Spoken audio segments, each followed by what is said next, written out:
The story of the promised king. A long, long time ago, God made a promise to his people. He promised that one day, a very special king would come to save them and bring them close to him.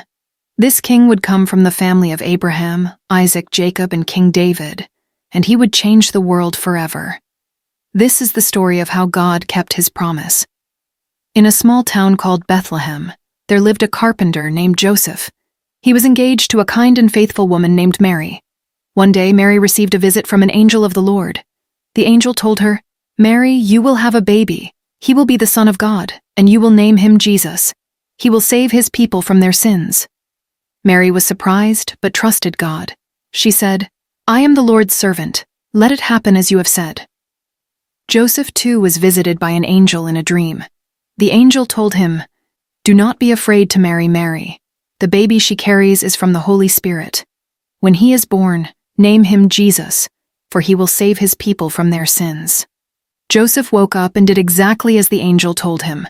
Now Mary and Joseph were part of a very special family tree.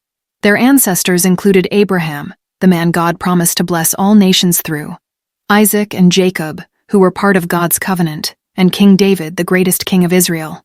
But this baby, Jesus, was even more special. He wasn't just a king for one nation. He would be the king of everyone, everywhere, forever.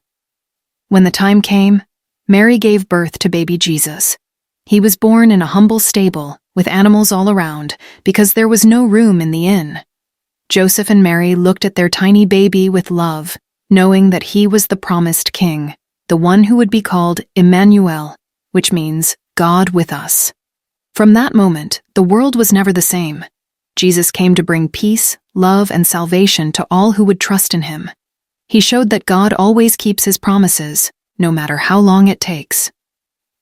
Reflection. This story, based on the first chapter of the Gospel of Matthew, teaches us that God's plans are always good and that he works through ordinary people like Mary and Joseph to do extraordinary things.